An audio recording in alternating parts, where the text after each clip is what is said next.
안녕하세요. 뇌전증 지원센터 이미선 간호사입니다. 뇌전증 지원센터의 2021년 도움전화 현황에 대해 말씀드리도록 하겠습니다. 목차는 도움전화 개요, 도움전화 현황, 도움전화 상담 내용 순으로 말씀드리겠습니다.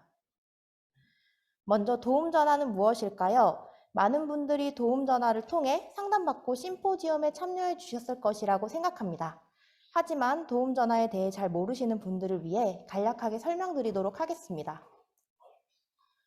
도움전화란 뇌전증 환자의 뇌전증 관련 문제 및 법적, 심리사회적 어려움을 상담하는 것입니다. 필요시 지역사회 자원 연계를 진행하며 지속적인 사례 관리를 통해 안정적인 사회생활을 하는 것이 도움전화의 목적입니다. 그렇다면 누구에게 상담을 받을까요? 간호사, 의료사회복지사, 뇌전증 전문 의사에게 상담을 받을 수 있습니다. 언제 상담을 받을 수 있을까요? 간호사, 의료사회복지사에게는 평일 오전 9시부터 오후 5시까지 상담받을 수 있으며 평일 오전 9시부터 12시까지 뇌전증 전문 교수님에게 의료상담을 받으실 수 있습니다. 또한 월 1회 소아신경과 교수님에게 상담이 가능합니다. 어떻게 상담을 받을 수 있을까요? 전화, 홈페이지, 카카오톡, 이메일, 센터 방문을 통해 상담을 받으실 수 있습니다. 그럼 도움전화를 통해 어떤 상담을 받을 수 있을까요? 의료상담, 복지상담, 기타 상담을 받으실 수 있는데요. 먼저 의료 분야에서는 뇌전증 치료 및 약물 관련, 발작시 응급대처법, 뇌전증 검사 및 수술, 뇌전증 교육, 가까운 병 의원 등을 뇌전증 전문 교수님께서 연계하여 상담받을 수 있습니다. 학교, 직장, 사회 적응 및 심리적인 문제, 장애 등급 및 산정 특례, 장애 시설 정보와 같은 복지 분야 상담을 받을 수 있으며 기타 상담으로는 운전, 사보험, 법률자문위원을 통한 법률 상담, 장애 취업 정보 및 자조 모임, 봉사활동, 그리고 보건교사, 구급대원, 사회복지사 등 전문 인력 교육을 진행하고 있습니다. 이렇게 도움전화에 대해 간략하게 설명드렸는데요. 다음으로 2021년 도움전화 현황에 대해 말씀드리겠습니다. 먼저 1월부터 10월까지 상담을 보시면 총 2,540건 중 전화 상담 2,106건, 카카오톡 상담 391건, 방문 상담 13건, 이메일 30건 상담을 진행하였으며 전화 상담이 83%, 카카오톡 상담이 15%로 많은 비율을 차지하였습니다. 작년과 비교해 보시면 모든 상담 건수가 증가하였고 그중 카카오톡 상담이 1,464%로 가장 크게 증가한 것으로 나타났습니다. 이는 올해 9월부터 카카오톡 채널 홍보 시작 후 카카오톡 채널을 통한 상담이 증가한 것으로 보여집니다. 카카오톡 채널 상담수를 보시면 1월부터 8월까지 상담수가 총 178건으로 확인되었으며 카카오톡 홍보를 시작한 9월부터는 총 213건으로 증가한 것을 볼 수 있습니다. 카카오톡 채널 친구 수도 462명에서 7,552명으로 1,535%가 증가한 것으로 확인되었습니다. 이는 카카오톡이라는 매체를 통해 보다 더 쉽게 이용이 가능하다는 장점으로 접근성이 증가하여 상담이 증가할 수 있었습니다. 전화를 통한 상담이 불편하거나 어렵다면 카카오톡 채널을 통한 상담이 가능하며 다양한 방법을 통해 상담을 진행하실 수 있습니다. 다음으로 상담 유형을 보시겠습니다. 총 2,540건 중 뇌전증 관련 질문, 치료, 약물, 교육, 병원 안내 등 의료상담 1,342건, 심리상담, 장애 등록, 재정적 지원, 돌봄 등 복지상담 420건, 검사 및 수술 총 68건, 운전, 법률, 보험, 기타 총 710건으로 확인되었습니다. 의료 상담이 53%로 가장 많은 상담을 차지하였고 그 다음으로 운전, 법률, 보험, 기타 상담이 27%, 사회복지 17%, 검사수술 3%를 차지하였습니다. 작년과 비교하면 의료, 사회복지, 수술, 검사, 기타 상담의 건수가 증가하였고 그중 운전, 법률, 보험 등 기타 상담이 411%, 검사, 수술 상담이 281%로 가장 큰 폭의 증가율을 보였습니다. 그 다음으로 도움전화를 알게 된 경로를 보시겠습니다. 병원 458건, 인터넷 304건, 지인 13건, 지역사회 50건, 라디오 17건, 기타 79건으로 총 921건으로 병원이 50%로 가장 많은 경로를 차지하였으며 그 다음으로는 인터넷을 통한 상담이 33%를 차지하였습니다. 이는 162개 병원, 325명의 뇌전증 전문 교수에게 명함, 리플릿, 포스터를 병원에 게시하여 많은 환자 보호자분들이 전화를 주실 수 있었습니다. 작년과 비교하면 지인을 제외한 나머지 상담 경로가 모두 증가하였으며 그중 지역사회가 233%로 가장 많이 증가하였고 인터넷이 223%로 두 번째 큰 증가율을 보였습니다. 이는 이러닝을 통한 교육 및 전국 장애인복지관, 특수학교, 전국 초등학교로 명함, 리플릿, 포스터를 통해 지역사회에서 상담 건수가 증가한 것으로 확인되었습니다. 다음으로 병원을 밝힌 환자 및 보호자를 대상으로 통계를 낸 결과 상급 종합병원 기준 상위 7개 병원을 보시겠습니다. 삼성서울병원 138명 51%로 가장 많은 비율을 차지하였으며 그 다음이 서울대학교 병원 53명 19%, 서울 아산병원 30명 11%, 신촌 세브란스병원 24명 9%를 차지하였고 인천 성모병원, 부산대학교 병원, 양산 부산대병원이 그 다음을 차지하였습니다. 이 외에도 많은 병원에서 진료를 받는 분들이 전화를 주셨고 수도권에 있는 병원이 90%, 그 외 지역에서 10%를 차지한 이 통계는 수도권 이외의 병원에서 진료받고 있는 대상자들에게는 아직 정보가 부족하여 상담 전화 건수가 낮은 것으로 보이며 전국 뇌전증 환자 및 보호자들에게 지속적으로 홍보가 필요할 것으로 보여지는 통계였습니다. 마지막으로 14세 이상 상담을 진행한 연령별 통계를 보시면 나이를 밝힌 대상자 358명 중 20대 122명 34%로 가장 많은 인원을 차지하였으며 30대 88명 25%로 그 다음을 차지하였습니다. 이렇게 2021년 도움전화 현황에 대해 알아보았습니다. 다음으로는 도움전화 상담 내용에 대해 말씀드리도록 하겠습니다. 먼저 2020년에는 뇌전증 지원센터가 개소하며 뇌전증 지원센터 역할에 대해 많은 환자 보호자분들이 질문을 주셨고 2021년에는 코로나 백신과 관련하여 많은 분들이 상담을 주셨습니다. 공통적으로는 의료비 지원, 장애 등급, 심리 상담, 뇌자도, 로자 로봇, 산정 특례, 약물 관련, 뇌전증 정의, 운전, 보험 등 공통적으로 질문을 주셨습니다. 2021년 상담 내용을 간략히 말씀드리겠습니다.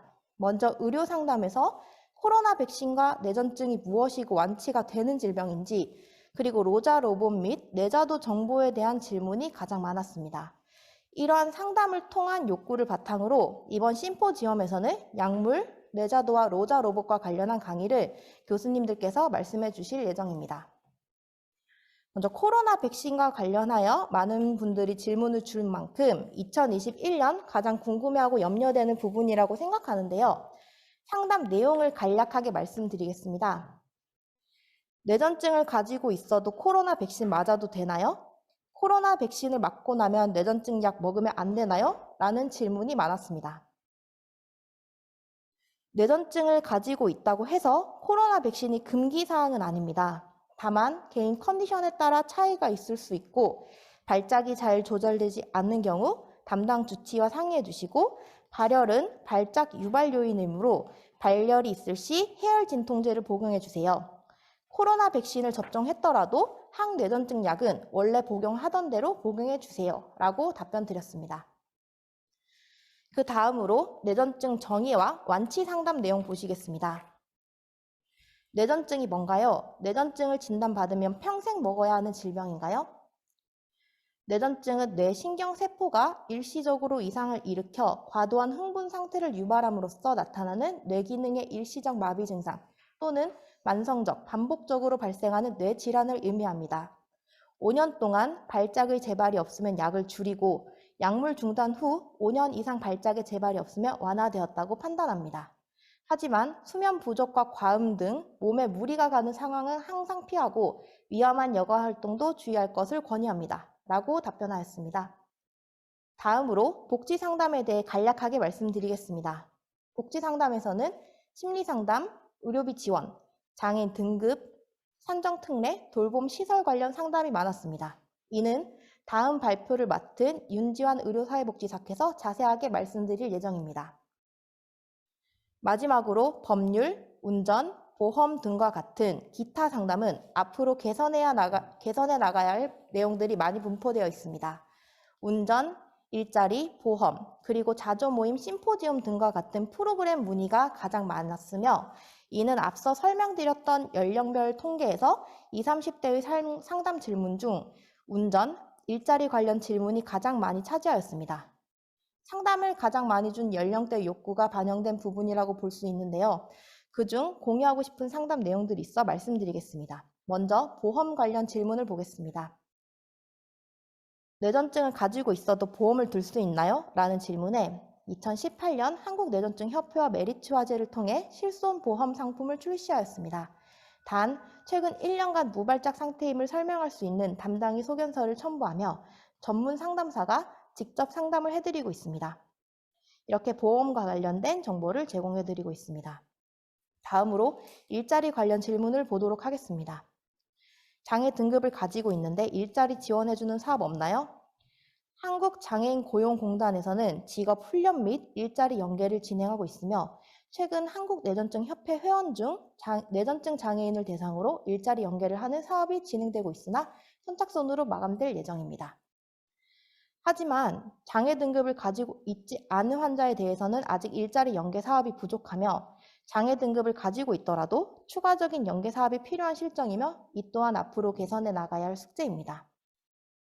마지막으로 운전 관련 상담 내용을 바탕으로 운전에 대한 정보와 앞으로 운전면허의 방향성에 대해 말씀드리도록 하겠습니다. 이번에 진단받고 6개월 동안 약을 먹고 있는데 증상은 없어요. 운전해도 될까요? 우리나라에서는 아직까지 구체적인 법 규정은 없지만 기본적인 운전 적합성 기준은 1년간 운전에 방해가 되는 뇌전증 관련 증상이 전혀 없을 경우 운전이 가능하다는 것입니다. 최근 뇌파 검사 결과를 요구하는 경우가 있으니 담당 의료진에게 문의하여 함께 상의하는 것이 가장 적절하겠습니다. 이 상담에서의 문제점을 보시면 아직 우리나라는 발작의 형태와 기간에 따른 구체적인 기준이 법으로 마련되어 있지 않아 모호함을 보여줍니다. 이 상담을 바탕으로 운전면허에 대해 조금 더 자세하게 알아보도록 하겠습니다. 해외의 기준을 보시면 해외 뇌전증 환자 운전면허 표와 같이 발작에 따라 상황별 운전 금지 기간이 자세하게 나눠져 있는 것을 보실 수 있습니다. 해외와 비교하여 우리나라 도로교통법으로 정해져 있는 항목을 보시겠습니다. 운전면허의 결격 사유는 교통상의 위험과 장애를 일으킬 수 있는 뇌전증 환자로서 대통령령으로 정하는 사람이라고 되어 있습니다. 결격 사유에 해당하는 사람의 범위를 보시면 대통령령으로 정하는 사람이란 뇌전증 등으로 인하여 정상적인 운전을 할 수 없다고 해당 분야 전문의가 인정하는 사람을 뜻합니다. 해당 분야 전문의는 뇌전증 환자의 운전 가능성에 대한 증명할 수 있는 의무 기록과 소견서 등을 제공하게 되고 이를 바탕으로 도로교통공단에서 운전면허 적격 여부를 판단하게 됩니다. 대한뇌전증학회에서는 뇌전증 환자의 운전 가능성에 대한 지침을 제시하였습니다. 뇌전증 또는 간헐적인 의식장애 환자는 최소 1년간 증상이 없어야 운전할 수 있다. 최소 1년이라는 기준을 제시해 주었습니다. 한국과 외국을 비교해보면 해외의 경우 뇌전증 환자의 특성뿐만 아니라 발작의 형태와 강도, 무발작 기간에 따라 구분하여 운전 가능 여부를 판단하고 직업운전과 개인운전의 기준을 다르게 세워 구분하였습니다. 아직 우리나라에서는 구체적인 규정이 없으며 뇌전증을 진단받고 편의와 생계를 위해 뇌전증임을 밝히지 않고 운전하는 분들이 있어 이는 잠재적 큰 사고의 위험을 나타낼 수 있습니다. 뇌전증 환자 운전에 대한 낙인과 편견을 버리고 정확한 근거를 기반으로 판단하고 관련된 환자의 운전에 관한 법률 제정이 새롭게 필요합니다. 이와 같이 뇌전증 지원센터가 직접적으로 해결해야 하는 부분도 있고 우리나라에서 개선해 나가야 하는 부분도 있을 것입니다. 바로 변화를 일으키기엔 어렵겠지만 도움 전화를 통해 많은 상담 케이스들이 모여 법적인 기반이 되고 기준을 마련하는 데 있어 필요성을 인지할 수 있는 좋은 자료가 될 것입니다. 하나의 노력만으로는 이루기 힘든 일들이 환자, 보호자, 뇌전증 지원센터, 학회, 협회, 정부 등이 함께 움직여 하나씩 바꿔나가면 어느새 큰 변화 앞에 서게 될 것입니다. 작은 변화가 쌓이고 쌓여 큰 변화를 일으킬 수 있도록 언제든 어려움이 있거나 궁금한 점이 있으시다면 도움 전화를 통해 상담 주시길 바라겠습니다. 지금까지 2021년 도움 전화에 대한 발표를 마치겠습니다. 감사합니다.